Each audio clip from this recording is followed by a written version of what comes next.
All right, welcome back. Thanks for getting back to the second half of this presentation. So let's talk about a few things related to higher order functions, and then we'll look at a few applications of where we can take this from here. So let's talk about higher order functions. Let's start with a little example, something fairly simple, and I'm going to use Groovy here for this example. So let's say for a minute we have a bunch of values given to us. And let's say these values, just for the sake of example, just start with these values. Let's look at a little example scenario. Let's say you're at work on a Friday, and it's getting late in the evening. You have this very important party to go to, and so you're all eager to get wrapped up and leave. You know how Friday afternoons are, right? So one of your colleagues comes to you and says, I need a quick help from you. I have a bunch of values, which may be price values, whatever those numbers are. We want to total those up. Can you quickly write a function for me to do that? So you're being nice, and you said, sure, I'll do it for you. So what did you do? You wrote a function, total values. And what does it do? You say values. Given these values, you're going to define a total first of all, right? So total equal to 0. And then you're going to return the value of total when you're done. And you could simply return total values for the given values themselves. We could just move this down here, proximity to where it's needed. So here's the total values function that we are going to implement. We haven't done this yet. And it's going to return the result. But how do you go about doing this work? Well, we could just keep it to imperative style for a minute. We could say, given an element in values, we simply want to say total plus equals to the element. So got it done, right? Great. So you're about ready to leave when your colleague, the one who nags you all the time, you know who I'm talking about, comes over to you and says, I need one more function from you, please. And you're like, what's the function you need? I want to not only total all the values, I want that too, but I also want to total even values. And you look at your watch, it's getting late, it's a Friday afternoon, remember? And you look at this code, and you realize you're already done, almost done. You need just a small change, but you need that code also. And then you tell yourselves, there's got to be a reason why they created copy and paste. I mean, if nobody should use it, why would they create it, right? In fact, that's a beautiful feature. They even have shortcuts on the keyboard, a Control-C and a Control-V. How cool that is. And then you change it to total even values, and then you say, if the element E over here is not is an even number, so mod 2 is equal to 0, then total. So that was very simple, wasn't it? So we got that done quickly. But as fate may have it, your colleague walks in right away and says, I need one other function from you, total odd values. Now you know one thing very clearly. Copying and pasting code a third time is an act of criminal negligence. But no one is watching. So we quickly change it to total odd values, and we say not equal to, and we get that to work very quickly. Well, we got that done, and then you leave. On the way out, guilt kicks in. You knew this is not what you signed up for. So you pull over to the nearest coffee shop, frantically try to refactor this, but as fate may have it, some of your friends are hanging around over there. They ask you what you're doing, and before you could shut your laptop, they look at the code, and they get to know your dark side. And they don't want to hang out with you anymore. They don't return your phone calls anymore. How life tragically turns, right? So we'll fix all of that. So let's pretend this never happened. So undo, right? So we're back over here. We wrote this one function for our colleague. And as we finished it, our colleague walks in and says, hey, I've got a question for you. Could you please write another function to total just even numbers in addition to total values? Well, sure, but we have a little refactoring to do before we go. So we're going to do a comma here, and we're going to say, given a value as an input, we're going to simply return a true. So we added a little lambda expression into this call. Well, in order for this to work, we're going to go up here and say, let me call this a selector, if you will. And in this case, I'm going to say, if the selector was interested in accepting the value, then I want a total, not otherwise. So a very little, very subtle refactoring we did. But this gives us enormous power. Now we are saying, this function here is going to accept not just a value, but it's going to accept a function as well. This is the closure in Groovy we are passing, and this is the selector we are passing in here as a parameter. And so now we are saying, given the selector, go ahead and apply the selector. Sometimes people call this a predicate. That's perfectly fine if you want to call it a predicate. And then we are saying if it accepts it, then go ahead and process it. Now we can go ahead and call this one more time, but this time we can say if the value is even number, then total, not otherwise. And similarly, we can use this refactored version and say, if the value is not equal to even, meaning it's odd, then go ahead and total. But now notice, the colleague walks in one more time, of course you expected that, and says, can I ask you for one other function where I can only total values greater than a number? You tell your colleague, well, go back to your desk and do it yourself. And you can basically use this function again, and you can simply say right now that given the values, only total values greater than 3, for example, so we made it fairly reusable. What did we just do? Well, let's kind of look at the same example here in Java for a second. We have this list of numbers on our hand, and I want to write the total values. So public, let's say, int, and we can write it in an imperative style versus a functional style. So let's say for a minute, total values. And in this case, I'm going to say list of integer, let's say values given. And the second parameter is going to be the selector I'm going to pass in. We'll define that in just a second. So what do I do with the selector? I'm going to say we could definitely change this code into an imperative style as well. Very simple to do it. But let's do this here in Java. So I'm going to say values and go to the stream. But this time, what am I interested? I'm interested in not all the values, but I want to cherry pick a certain values. For this, we're going to use a method called filter. On the Groovy side, we would use a method called find all, whereas here we are using the word filter. And simply pass the selector to the filter method. And once the filter is done, we'll map this to an integer value. So given a value, just give me a value back. And we'll call a sum operation on it. And basically, in this case, we're going to just simply return the result of that call right here from this code. Now, in order to use this, we're going to simply output over here total values and send the values over here, but the selector has to be specified. Well, the selector is going to be given a value, return true, meaning accept all the values, but what in the world is a selector, though? Well, in Java 8, we have something called a functional interface. So what is a functional interface? A functional interface is an interface with only one single abstract method in it. Well, that functional interface we're going to use here is called predicate. And a predicate is a nice interface which accepts a parameter and simply returns a Boolean true or a false. So in this case, all I'm going to do is I'm going to go ahead and import here a Java util function dot predicate. And then once I bring in the predicate, so we have defined a selector as a predicate object, and then we pass that to the filter method and said, apply the filtering using this predicate, and then whatever you selected, perform an operation of transformation to an int, and then perform a sum operation because sum is valid on a collection of integers. So what we have done in this particular case is we have used the same logic as we did in the Groovy side, but here in the Java side using the predicate. Well, the total values is a higher order function. While you're looking at it, you also notice one other thing we did. Very quietly, we applied the wonderful strategy pattern. Now, that's a big difference. In the older version of Java, if you want to use a strategy pattern, you call for a corporate design meeting. Here, you just get it done. It is that simple. It's very lightweight. You don't have to sit there and create a hierarchy of classes. It's all baked in quite effectively, as you can see.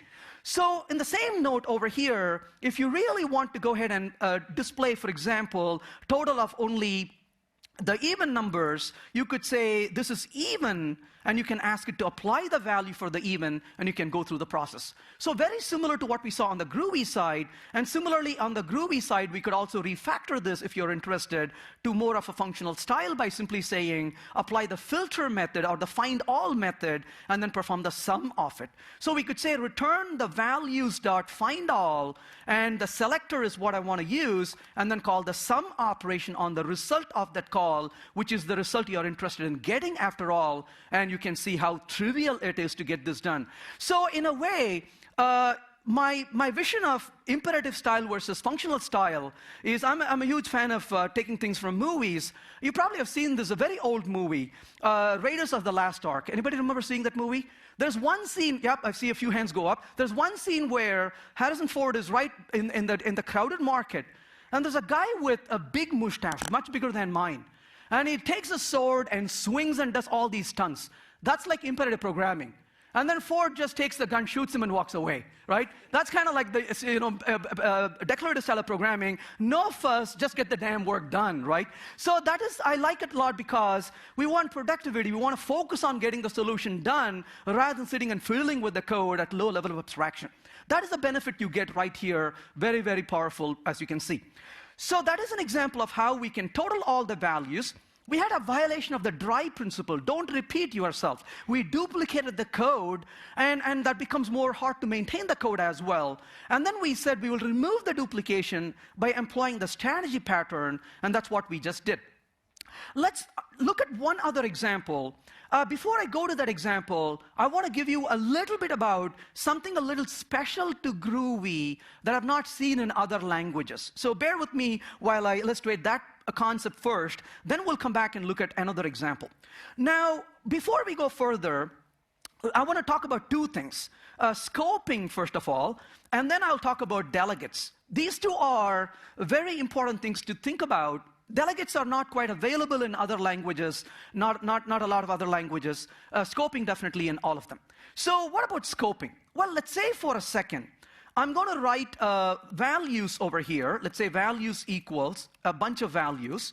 And in this case, I'm going to go ahead and simply print these values. That's all I'm going to do, nothing really special. So I'm going to say over here, values.each. And let's say it. And I want to just print the value itself. Let's say print it.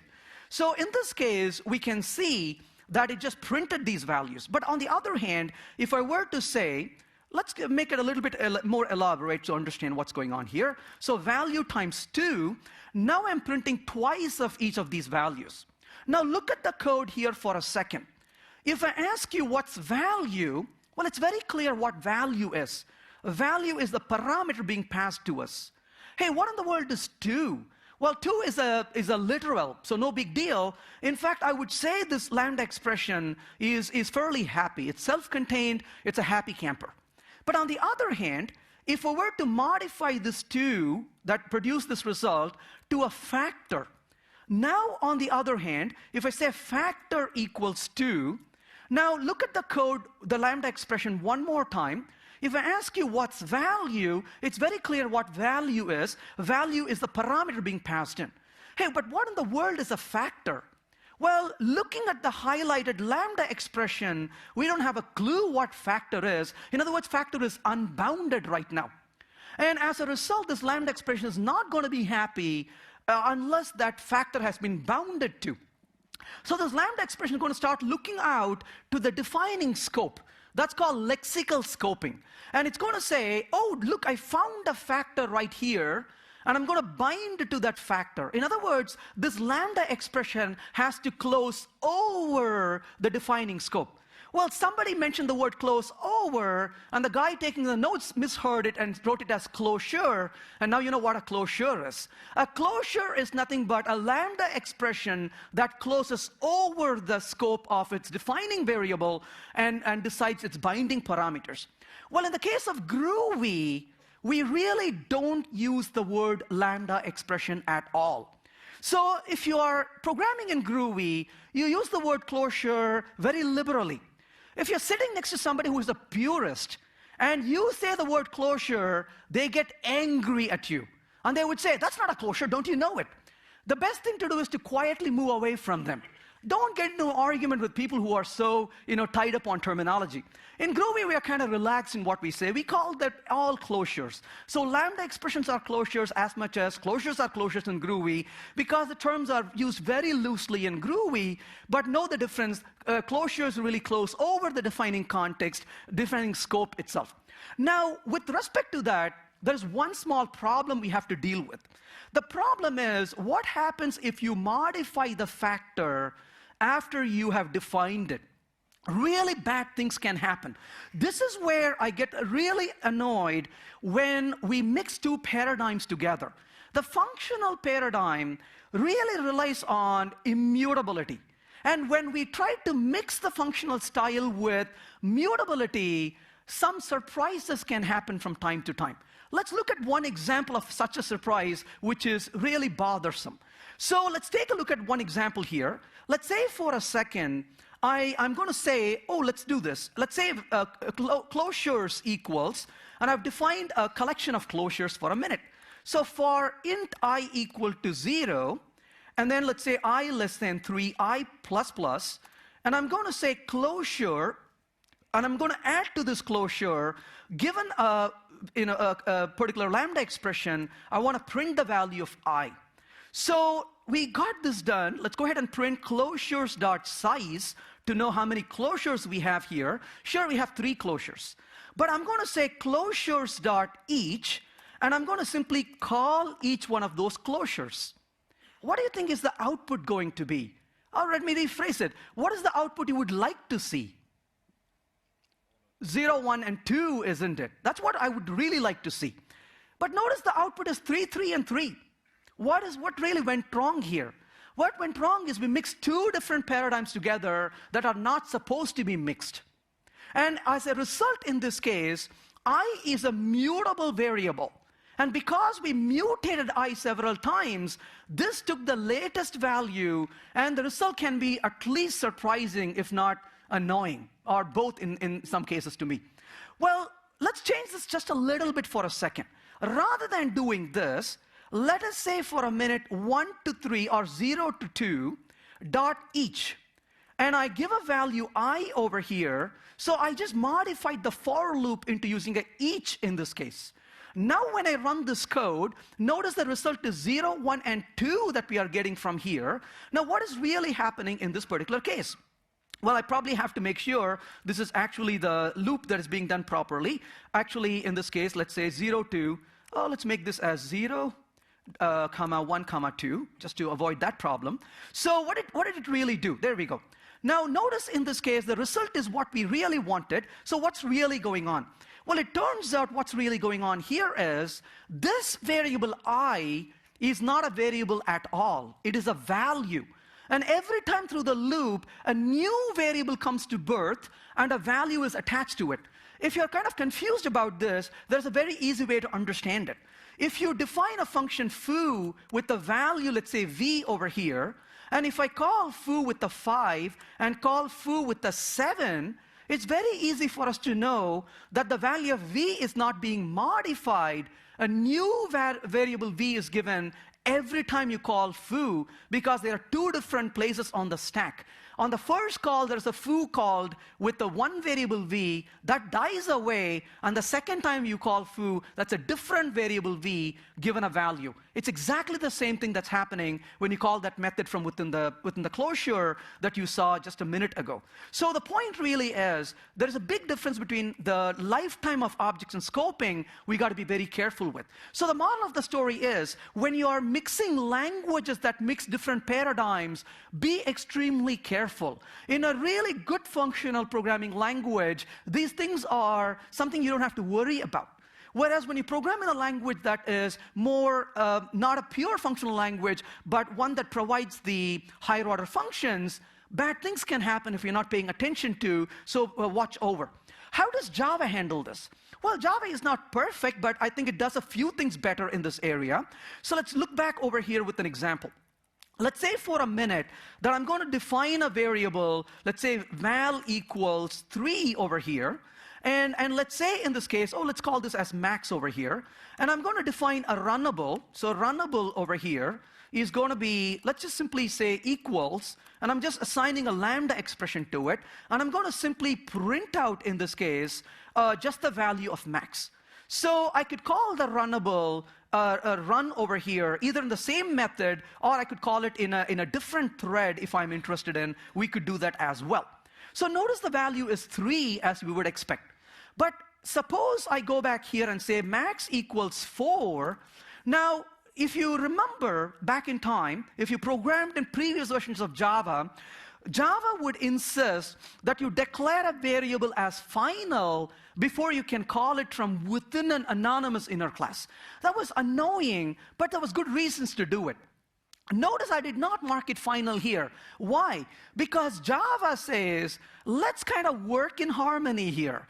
I know what you're doing, and you know what you're doing. Life is good. We don't have to say extra things. But the minute you start modifying the variables, you really upset Java. And it says, what are you trying to do here? You gave me an object of max here, but then you sneak around and change it behind me, right? And it's not very happy with it.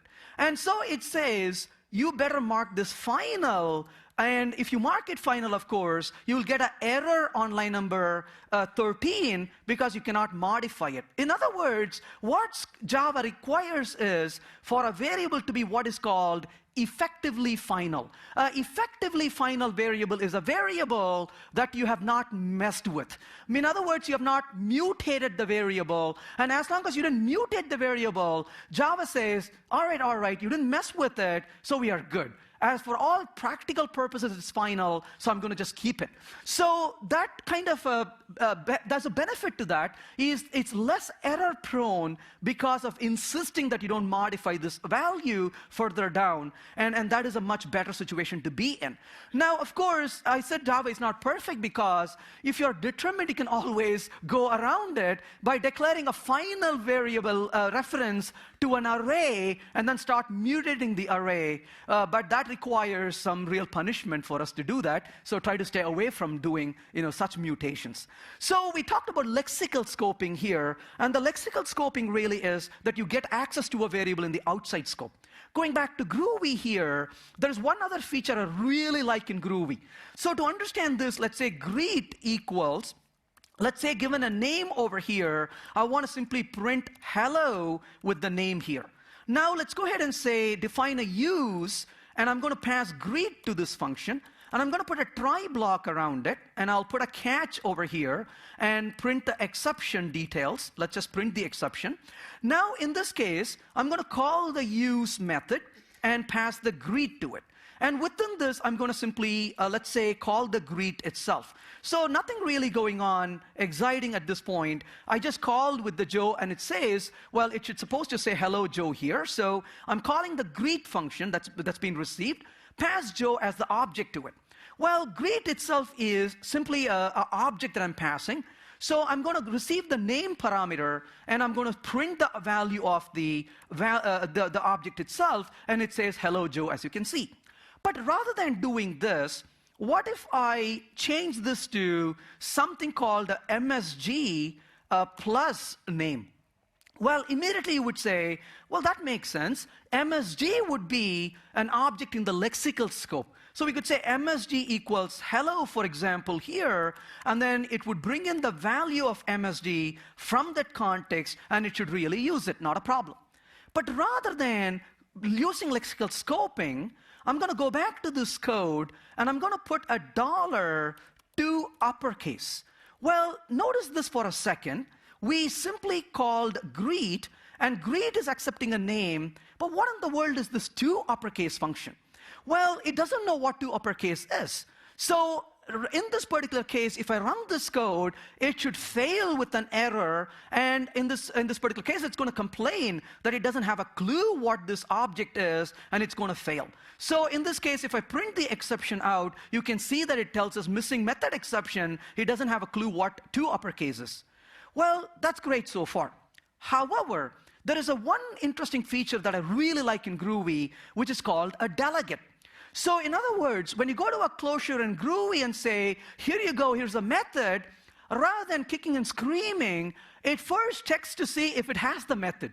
If it doesn't have the method, it immediately runs over to a delegate object and says, hey, you delegate, my buddy, do you know what this is about?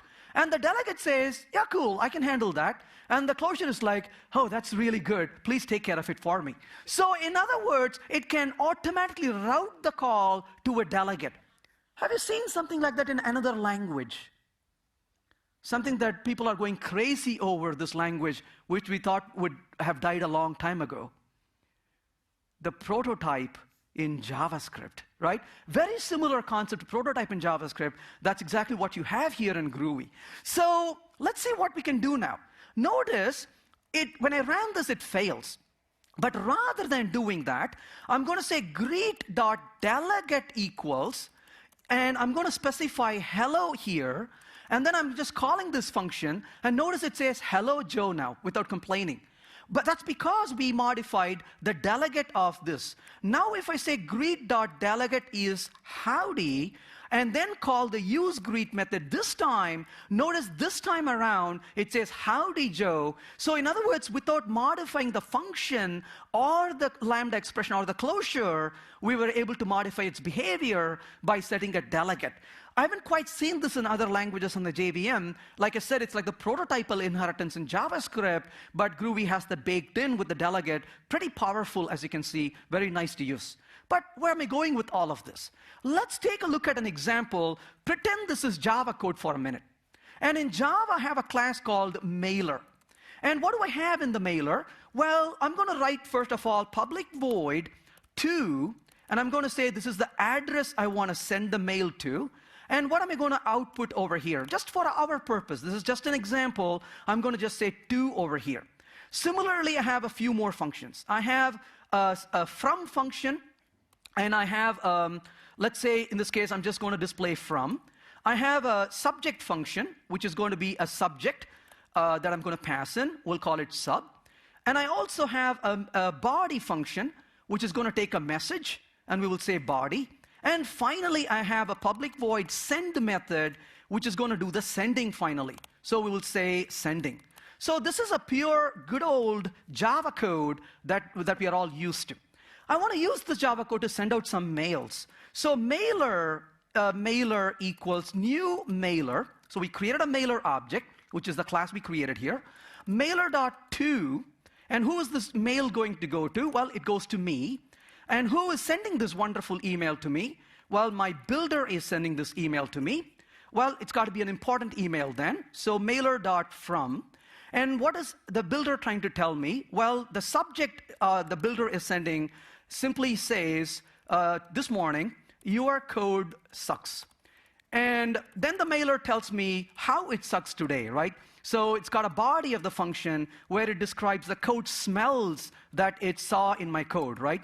So, so that's the message I'm going to receive. And finally, mailer.send to send the message itself. So right there is a little code that sends an email out to me.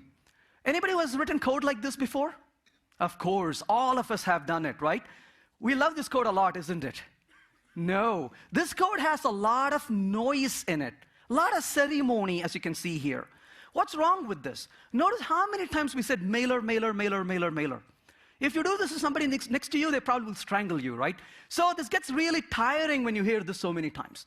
Second problem, line number 17. Should you reuse the mailer or not reuse the mailer? The short answer is we don't know.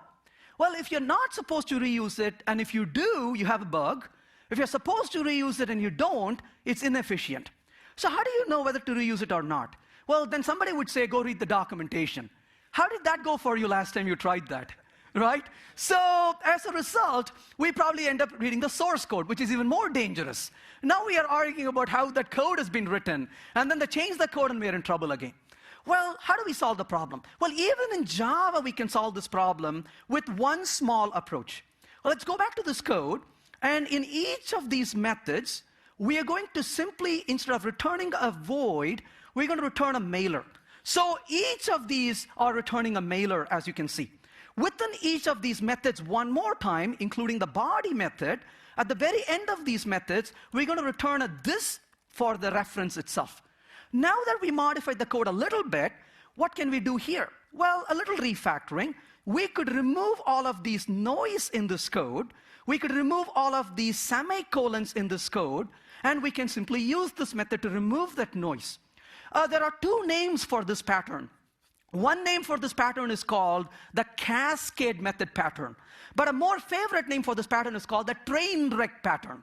You can use either of those names. But in this case, of course, we have just cascaded the calls together. But given this, there's still one problem. We removed the noise in the code to a certain extent. You probably have seen this in Juice API. You probably have seen this in EasyMark and a few other tools. So sometimes we even use a builder pattern to build objects through this. So this is a very common pattern.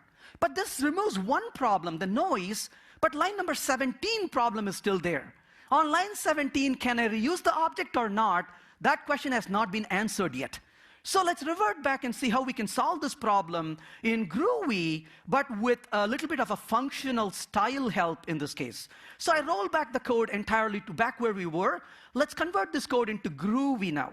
Well, how do I convert to Groovy? Well, a few quick refactorings.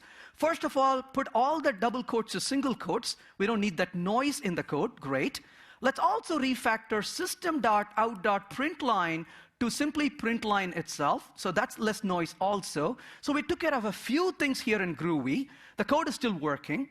Now what I want to do, well, we could actually get rid of all of these guys as well. All the methods are public after all. That's great. Now let's get back to this code. What are we going to do here to remove the ceremony? Well, actually, a semicolon can go away as well. There we go. Excellent. So now that we saw all of that go away, let's get back to this function for a second. We're not going to modify the signature of these methods. Instead, we're going to modify the send method to make it static. Now, remember we said we don't want to deal with this object beyond the scope, so we made the send method a static method. And within this, we send a closure, a lambda expression, a block of code. And what am I going to do within this block of code? Well, right here within this code, I'm going to say mailer equals new mailer. So we created an object of mailer, and then pass the mailer to the block of code. And then when you come back from the block of code, finish up your work and send it away. So now that we refactored the send method that way, how does it change the code, rest of the code? Well, we no longer need to create an object of mailer. We simply say .send, and this accepts a mailer object as a parameter. And then rather than calling the send, we simply call the methods inside of the scope. And let's take a look at the send and the code now. So if you look at the code is still working, but look at what we did. We called the send method, which is static. And then the send method accepts a closure as a parameter. In other words, the send method now became a higher order method. And the send method accepts this block of code. And it said, I'm going to create a mailer, pass it to the block of code, let the block of code initialize it to whatever it wants to initialize. When it's done, when it returns me back to the calling method, called method, I will clean up whatever I have to clean up, perform the sending, and I am done. Well, this solved one of the problems. And the problem it solved is the line 17 problem. Hey, on line 19, can I reuse the mailer? And the answer to the question is, what mailer are you talking about?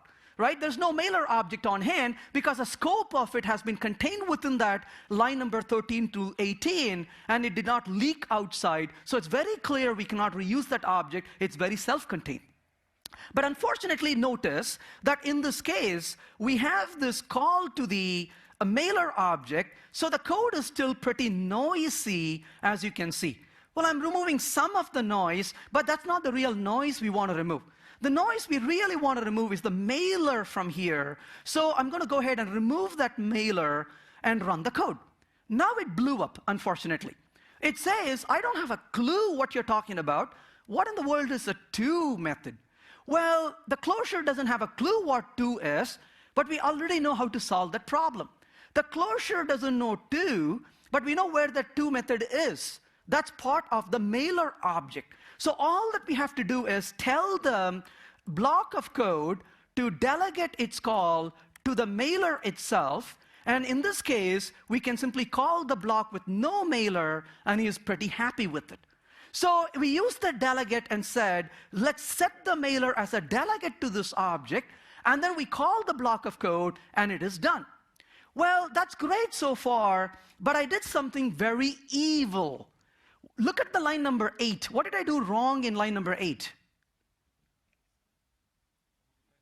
Mutated it, right? I took a parameter and I mutated it. And in the first half of the presentation, I was telling you, don't ever mutate variables. And now that's exactly what I said, or what I did. So I could say, don't mutate variables except when you have to. No, that's not going to really buy anything, right? So how do we avoid it? Well, one way to avoid, but first of all, let's not be pedantic about it. Why is mutability such a bad idea in this case? The reason is, we took a parameter and we modified it. What if we call this function multiple times, and even worse, tomorrow we decide we want to call this function from multiple threads? Well, good luck debugging that problem. Because when multiple threads come in and call this, one will set the delegate, and before it could act on it, another would come in and set a delegate, and bad things can happen, right? Very difficult to debug that problem. Mutability quietly hurts everybody, right? So as a result, how do we fix it? Well, one way to fix that would be to say, define block clone equals block.clone. So we cloned the block, and then we say block clone.delegate is mailer, and then we'll call the block clone itself. And in this case, what did we just do? We defined a block clone, and we received a block object, and we are cloning the block object itself to a variable called block clone. And then once we clone the block object, we set the delegate on the block, and then we invoke the cloned object itself. Well, that seems to work, but the Groovy programmers in the room probably are saying, wait a second, they told me in Groovy everything fizzles to one line of code, and you wrote 3 lines of code. Well, I know the feeling. Well, good news is we don't have to go this far. So we can simply comment out this code, and we can simply say mailer.widthBlock, and that exactly takes care of doing that for us. So the width method in Groovy already takes care of performing exactly that. So the width method will set the delegate automatically for you on a clone object, invoke the clone, and so rather than rewriting those 3 lines of code, we can simply use the width method and be done with it. So what did we just do here? We used the functional style here for a slightly different purpose. And the purpose we implemented here is to implement a very fluent interface. If I just show you this code alone, you probably would say that looks more like a configuration data rather than code. In fact, you probably have seen this quite a bit. If you have written things like Gradle, or if you've written things like Grails, you probably have seen this kind of syntax quite a bit because these become DSLs very easily. So it's very easy to create DSLs in Groovy by applying some of these mechanisms. For example, in Grails, if you're developing a constraint on a database, you would simply say, here is a constraint, a static constraint equals, and then you would say, for example, first name, blank colon false, comma, unique colon true, to indicate that this object cannot be a blank object, and it has to be unique between all the records in the database. So in a very fluent way, you can implement it. But if you wonder how that actually gets implemented, that's a DSL to specify the constraints, and closures are being used for enforcing that constraint in a very nice way. So we can leverage some of these things very nicely in code, as you can see in this case. So that is an example of how we can create a fluent interface in Groovy to perform this kind of operation. Going a little further with this, now this is something I'm going to show just to illustrate how we can mix in some of the functional style to do another problem. So let's talk about tail call optimization. I'm going to show an example here in Scala for this, but towards the end I'll show you how differently Groovy does this as well. So let's talk about Scala for a second in this example. So what I'm going to do here is, let's say for a minute, I want to define a factorial as an example. So given a number which is an integer, I want to perform the factorial. So I could say var fact equals 1, return the factorial when we are done with it. So I could call factorial with, let's say, a value of 5. So in this case, of course, I could say for value I in 1 to number, we could say fact times equals the value of I itself. So we wrote this code right here. It is really an imperative style of programming. We used a var, so I should put my head in shame for a second, and we used mutability also. Well, but Scala allows you to do it, but like I said, it's having the freedom and the wisdom to choose not to do that. Well, how could we instead solve this problem? Well, rather than doing it this way, we could have said, for example, right here, we can say this is going to return a big integer as a response, and then we could say here, if number is equal to 1, then go ahead and return the number 1 itself, else go ahead and return factorial of number times number minus 1 and number times that. So in other words, we simply employed a recursive solution. And I'm sure you would agree, recursions are cool, isn't it? In fact, recursions are so awesome because you can solve a problem using solution to subproblems. And recursions, if you use recursions, it's the easiest way to gather more friends. They want to come hang out with you, right? Because they say, this dude is really cool, can solve problems using subproblems. How cool is that? So you're celebrating recursion, you're throwing a big party, and everybody's having a good time. But unfortunately, one of your colleagues who always dislikes you and gives you trouble comes out to your party and says, so you think recursion is cool, huh? And you say, of course, look at all the people enjoying recursion over here. And your colleague says, really, why don't you try this now? What's going to happen? Stack overflow exception. Well, push it a little bit further to get that. So it depends on how much memory you have on this machine. So hey, that's pretty awesome. I got a lot of memory when I don't need it. Okay, so right there you can see that it blew up with the stack overflow exception. And what happened? The party is over. Everybody has left. And you're sitting alone saying, how cool this would be if it actually worked. This is the irony, isn't it? We really need a recursion for a larger problem size, and it wouldn't work for it. Well, this is kind of really sad. Wouldn't it be nice if we can really make recursion work? Well, there's a fantastic book out there called SICP. If you just Google for those 4 letters, you will get it if you haven't seen it already. SICP is a fantastic book, Structure and Interpretation of Computer Programs. And in this book, the authors, Sussman and Sussman, talk about a way to look at problem solving. They talk about procedure versus process. Well, a procedure is the code you write, and the process is the code that actually runs after transformation of code. So you could write a procedure as an iteration, for example. So you write an iteration, and how does it run? It runs as an iteration. We saw that a few minutes ago, right? We wrote an iteration, it ran as an iteration. You could also write a recursion, and it would run as a recursion, at least until you put the size to be big and it blows up. So we saw that also. We wrote a recursion, it ran as a recursion. But the best combination would be when you can write a recursion, but quietly it runs as an iteration. So this is like finding that magic pill that once you take it, you can eat all you want and never add to your midsection. If you find that pill, let me know. For the amount of travel I make, it really is hard to keep that. So that is kind of like that. You have this ability to write a recursion, but it quietly runs as an iteration. Now, how in the world can we do that? Well, beauty is compilers in the languages like Scala and Clojure do this already. So we can actually make use of it. So notice what I'm going to do. I'm going to get back to this code, and I'm going to say factorial of 5 here for a minute. But rather than using this, look at this line of code for a second. The last call we make here is a multiply operation. Well, because multiply is the last operation, it has to hold the stack while it waits for the factorial of n minus 1 to come out, and that's going to keep climbing on the stack. What if we make the factorial itself the last call? So we're going to go back to this code and say, given a fact which is a big int, and given a number as a parameter, what if we were to call this method now? If number is 1, return the fact itself.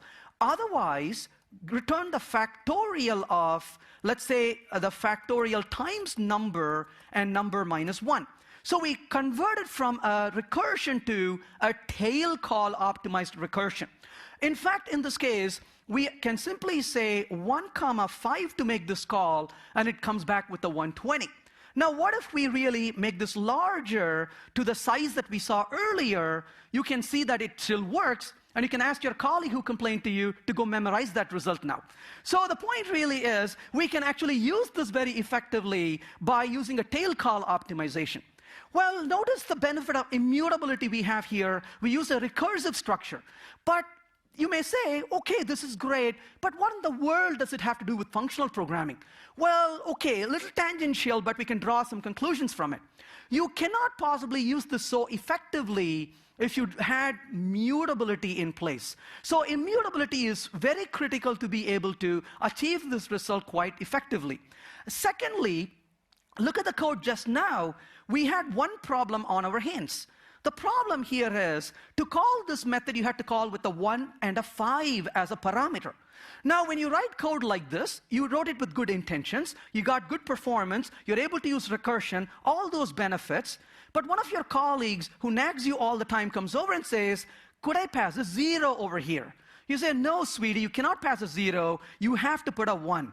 And the person says, can I send a -1? And there's no end to it, right? Because if you give an API, programmers will try to break it. So what if you can just remove that only give a factorial, which can only accept a value of 5? Well, we can do that very easily. We could say define factorial, and we can say number, which is an int over here, and then within this function, we can call a factorial implementation, and this is going to take a 1 comma number, and we can rename this as implementation, if you will, and then we can simply call the impl function right here. So what did we do just now? Well, we kind of moved around a little bit. The problem, though, is while this is much better because we haven't polluted the interface of this, you have a colleague who comes over and says, can I call factorial implementation still with the 1 and a 5 and then maybe a -1 now? Now you say, no, you're not supposed to call factorial implementation, but how do you take it away from the hands of programmers? Well, the word encapsulation comes to mind. Well, if I have to really encapsulate it, what do I need? And somebody would say, oh, you need a private function. Well, but we haven't really created a class so far. Wouldn't it be sad if we have to create a class just to make it private? Well, the good news is we don't have to. We're going to grab this function right here, and we're going to go back over here and simply drop this function right within the other function. After all, in a real functional style of programming, we should be able to create functions within functions as well. So in this case, we moved this function into this context right here, and then we're going to return the value of the function implementation as a result, so you can see that that is gone away from the hands of the programmers. Now if a programmer comes in and calls a factorial implementation, the compiler is going to complain saying, what are you talking about? That function is not found because that's not in the scope of access available to you outside of the factorial function itself. So we can see how we can encapsulate functions within functions as well, and we can certainly do that fairly easily when we have functional style of programming available.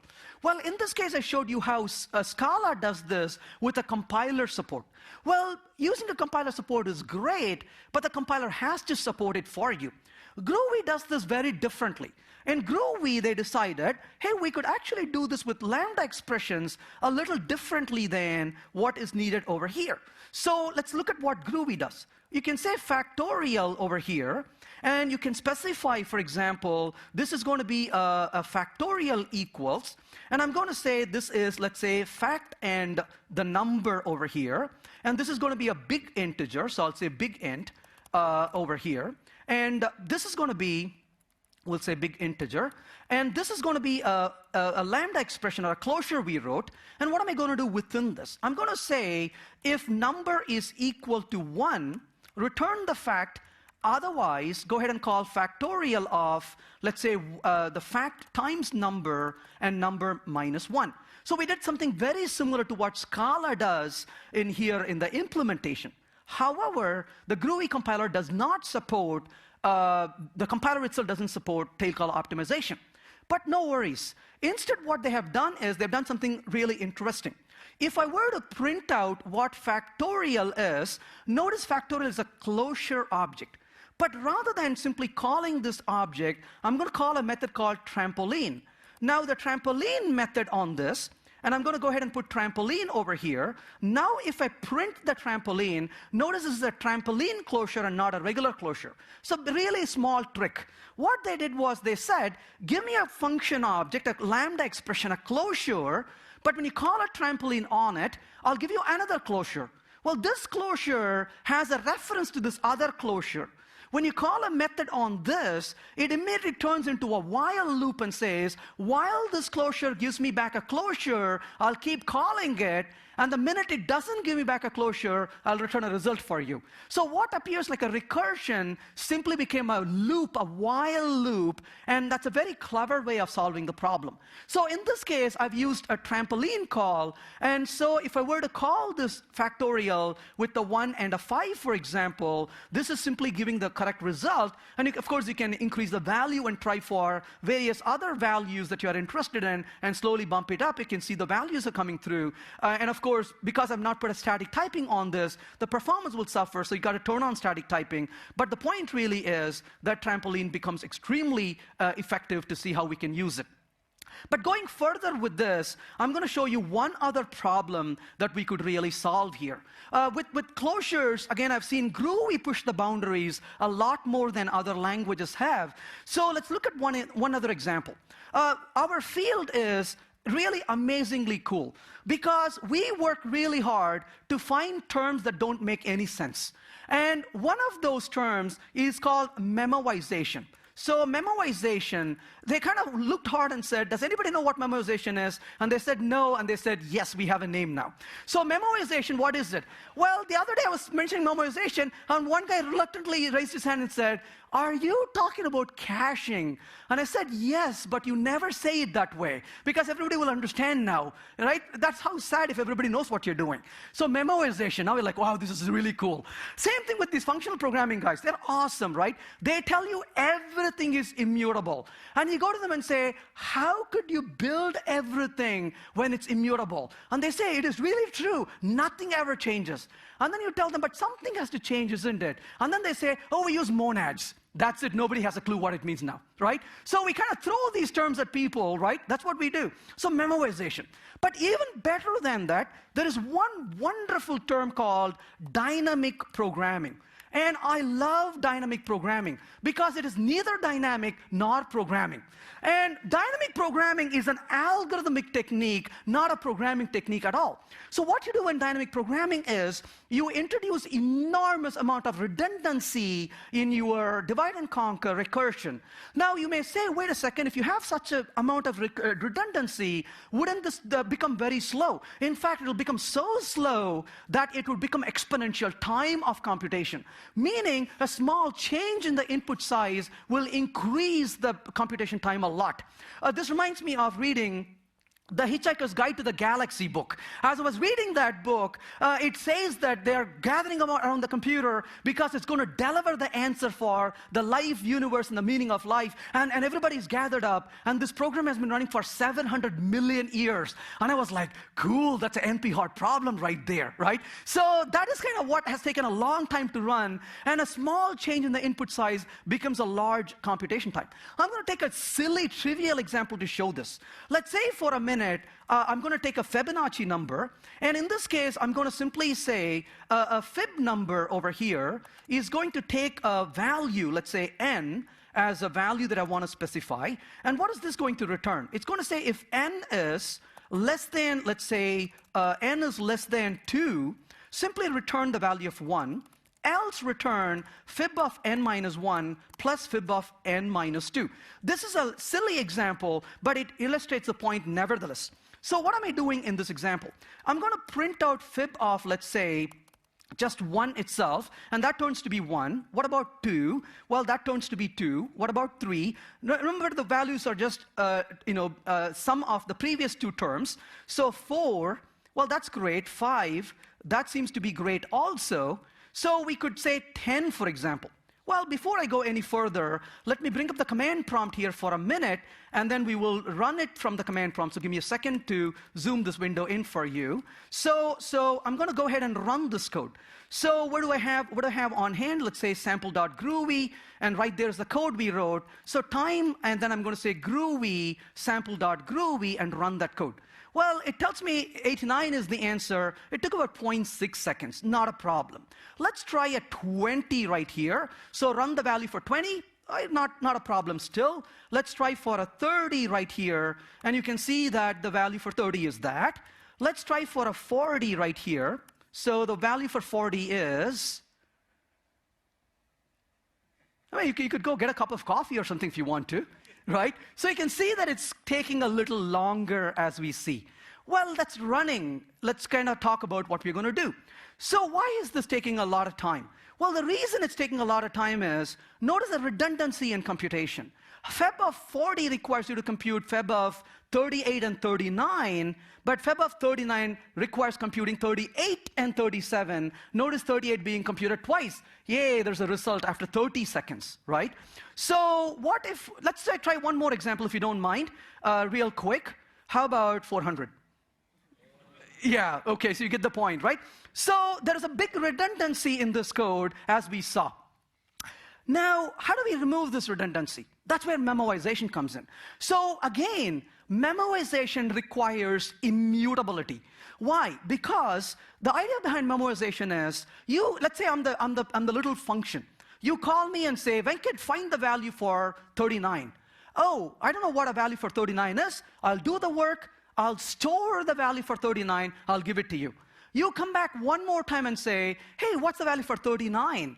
Well, I say, oh, you know what? I remember you asking this before. Here you go. And I will readily give you the result, and I will not recompute it. So that entire hierarchy of computation was removed, and I give you back a cached value. So memoization turns what is very slow, very time-consuming, exponential complexity to a linear complexity. So it'll compute only once and store the result and give it to you. Well, that's great, but it requires one thing, though. This only works if the operations are idempotent, meaning for a given input, the value should be the same every time you call. In other words, the function better be pure. If the function is not pure, then you cannot use memoization because you cannot rely upon the previous call result for you to give it back. So that is extremely important. So purity of function is very important. You say, that's great, but I want to really use memoization. How do I really do it? So memoize, and we are done, right? So we just memoized it. I'm sorry, that's all it is. So you run this code, it produces a result right there for a 40. So right there is the result for 40. In fact, you could actually try for 400. Why not, right? So right there is 400. You run for 400, and that's a result for 400. So memoization is a very interesting trick. Groovy not only gives you memoization, but it takes you even further. One of the problems with memoization is you are trading speed for space. So you're going to store a lot of data. Now, potentially, you may not get a problem with time, but you may get a problem with blowing up the memory. Well, memoization in Groovy also has other parameters. You can call memoize, and you can give a least recently used and a most recently used width, and it will make sure that it keeps the least recently used objects, but the time you exceed the memory limits, it would kind of start purging some of the data and then reuse the space. So there are quite a number of variations available for you to use if you are interested in using it. And again, the emphasis here is you are using the closure in this case in Groovy, but more important, this depends on the function being pure. Memoization makes sense when it is, and that's what we just saw. So the last thing I want to talk about here is about function composition. Now, function composition is where you can take a series of operations and you can stack them together, and you can apply a transformation to do things. Now, the internet connection is not so good here, so I'm going to use a fake data completely to understand how we can use this. So I have a class called asset, and the asset is going to be simply silly assets. Given a name of an asset, I'm going to get a value for an asset. And I want to compute how much my total worth is for all these assets. So I'm going to do this in Java here, but you can usually do this in any language you want to. So let's start with the assets first of all. So I'm going to go ahead and first of all look at the assets I have. So I'm going to say a map of string and integer, and I'll call it my assets. And this is going to be asset.get, let's say, assets. So what does this do? It's a very silly class. Like I said, it's a marked out data. I got a bunch of asset values. That's all I have, right? Nothing really exciting. So I have an asset on my hand, and I want to find the total value for all my assets. There is a function called getValue that will give me a value for a given asset. So let's start with this example and see how we're going to use that information in this code. So I want the getAssets code. Let's go ahead and see what that function is called. It's called getAssets, which is a static method on asset. So asset.getAssets. And this is going to give me a map of a character in this case, so character. And this is going to be just the asset values. Great. So I got a bunch of assets. How do I compute the value for all these assets? Well, we already know we could say total equal to 0. And then we could output the total value of the net asset value of all the assets, imperative style of programming. So for, we could say a character, and this could be asset. This is going to be in where? In the assets dot, this is going to be a key set. So we got each of the assets on our hand. And then what would we do? We could say total plus equal to, and then we would specify, in this case, the asset's value itself. So that would be asset.getValue for the given asset itself. So this is purely a sequential code and an imperative code, as you can see. Nothing to be excited about. We've done this all a lot of times. But making change to this code becomes a lot more difficult because we got to step right in the middle of this action and modify the code. But I want to know how much time this really took.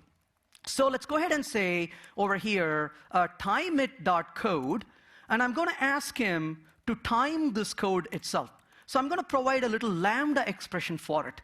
So this little code gives me a little lambda expression, and it's going to time the execution of that lambda expression. Let's take a look at what that actually does. So here's my timeIt. It's extremely simple. I have a code function. It takes a runnable as a parameter. Within this, I notice the start time. I then call the block of code within the safety haven of a try block in case it blows up. In the finally block, I notice the end time of it, and then print the time this took. And then, of course, I'm going to return from this block and then do whatever you want to do. So in this case, I'm going to move this entire code into this block of code. So when I run this little example now, it's going to tell me what the asset value is. And it says that the total asset value is whatever the value is going to be. And then it's going to give me a result for it. Well, actually, that's not quite entirely true, but it took 10 seconds. But a little error, because of these things that we are writing here, I totally forgot I need to actually multiply the value also. So that is going to be assets dot get, and this is going to be the assets value itself, how much ever I have for it. So that is going to be get for asset, and then times that value. After all, that's what the total net asset value really is. Now, with all the things going on here, we have to take the effort to make sure we have the logics all figured out properly, and we just did. So that is the result, about 10 seconds of work, but that's an imperative style of programming we did to make this code work. Let's see how we're going to change this to more of a concurrent style, an imperative to a declarative style of programming. Well, in order to do this, let me go ahead and write a separate method here. So the method I'm going to write here is, let's say, compute total, let's say, total asset. So what am I going to do within the total asset? Well, I'm going to be working with the net asset value. That's what I want to work with. But I'm going to really work with a collection of these objects. So let's go ahead and say that's what I want to work with. I'm going to pass to this the assets itself. Well, let's actually make this available here in the class itself as static so we can actually reach into it. And now I'm going to simply say, well, what do I want to work with? I want to call the compute, so timeIt.code. And in this case, I'm going to ask him to time this particular one call. But what do I pass to it? Well, that should be very simple. So right here in this code, let's go ahead and call compute total asset. Well, I have assets on my hand, and I'm going to get from it the key set itself. And I'm going to call a stream on it and ask him to pass the stream over to this particular code. So right there is my little code to perform the operation. If I go back to this code, I start with a stream, so let's call it as a stream of character, right? So these are the assets. So let's go ahead and define what a stream is. Actually, I don't think I need this guy now. So let's go ahead and say import java.util.stream.stream. So we brought in the stream interface right here. Great. Now that I have the asset on my hand, what am I going to do? Well, you saw the imperative style of programming before, but I'm going to turn it into a more of a declarative style. So I'm going to output the total here. But what's the total? Assets dot, well, we have a stream on our hand, but what is the operation we want to perform? For given each of the characters or the assets, we want to get the value for these assets. So I'm going to call a map operation.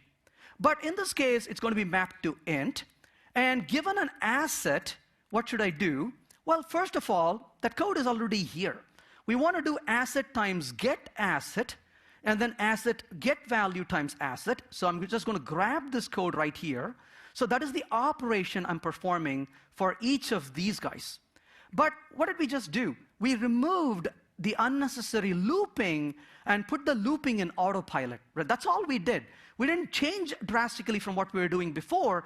We still have to perform the computation, but we simply said, hey, that computation is what I want to perform. I can focus on just doing that computation rather than messing with all this looping and constructs around it. And once we finish this, we know what the asset value totally is, and then I simply call the sum operation on it to perform the total of all the assets over here. So we reduce the code we are going to use in this case, and we simply ask him to go get the asset for us and return to us. And once it's returning the value, it's actually printing the value in this case. That's all we asked him to do. Well, in this case, it's asset, of course. Assets is up from here, so that's going to come from here. Oh, I better not conflict with this one. So let's go ahead and say these are, asset, let's say, symbols. So asset keys, there we go. So these are the asset keys I'm going to work with. And what does this asset key go into? That's the asset keys that I am working off of the map, and that's the value that we're going to work with. So we rewrote the code in a more of a declarative style. So what's the benefit so far? Well, there are a few benefits already on our hand. The result is the same. You don't get better answers because you were programming in a better style, unfortunately, right? So the answer is still the same. But we did a few interesting things. First, notice we are not mutating any variables. So I like to call this as maintaining a hygiene in coding. We're not mutating variables. That's one benefit. The second benefit is we simply said, hey, you, perform a map operation for me and apply these transformational logic for each of the elements in the collection. So in other words, we put the looping on autopilot, and we simply said, apply this transformation. Once you get the result, I want you to sum it. Summing is the reduce operation we are performing in this case.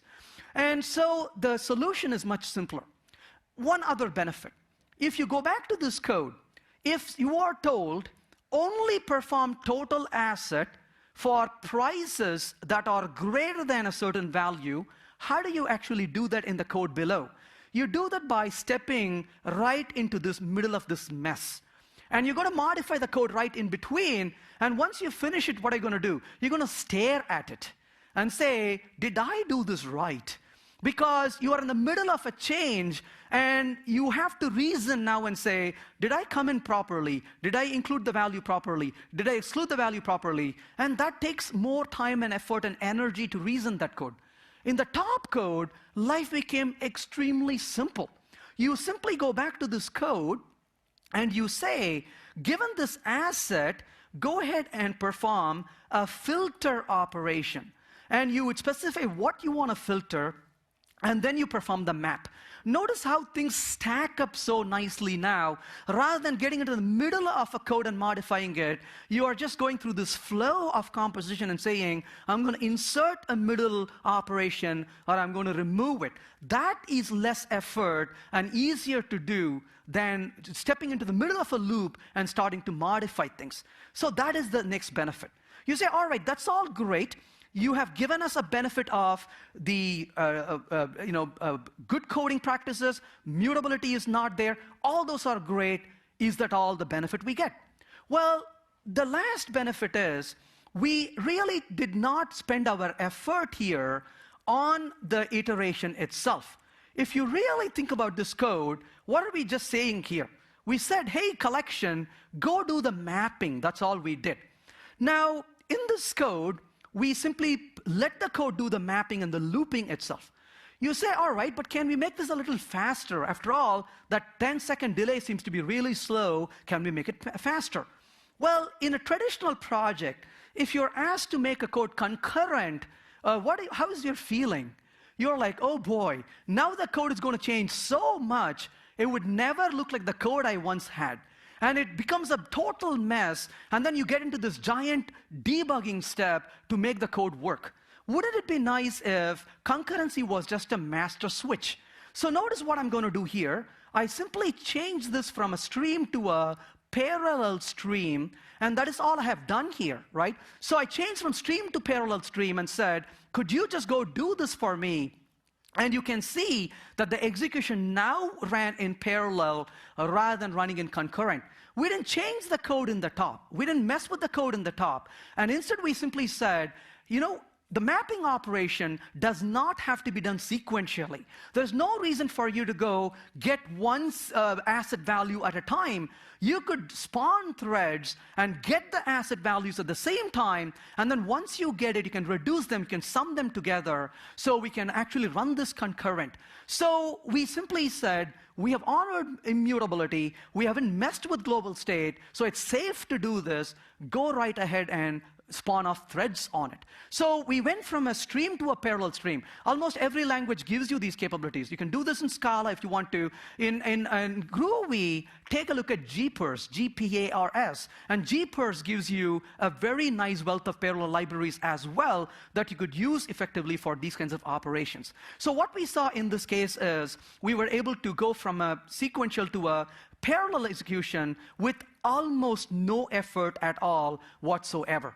So we saw the benefits of functional style programming. So to summarize what we talked about, we have higher order functions. We do function composition rather than being restricted to object composition alone. We honor immutability. And as a prize for honoring immutability, we got several benefits. We have more easier to understand code, more maintainable code. It becomes easier to reason the code. It is easier to evolve the code, and it is also easy to parallelize the code as well. So those are some of the benefits. In addition to all of that, the code becomes more concise, easier to write, easier to evolve, easier to work with. So overall, it's a big benefit. Moving forward, especially given the fact that Java 8 is supporting this, the biggest change in Java 8 is in the minds of the programmers. We have to rewire our minds to think and program functionally, but honestly, that is where the real excitement is, in my opinion. We can actually write better code, which actually works much better, and we can actually write more maintainable code, and in the process, learn something and elevate ourselves to do something a little bit better than what we've been doing. So overall, I think that's a very great opportunity in front of us. That's all I have. Any questions or comments? I would be delighted to listen to your thoughts. Don't be shy. Just about anything.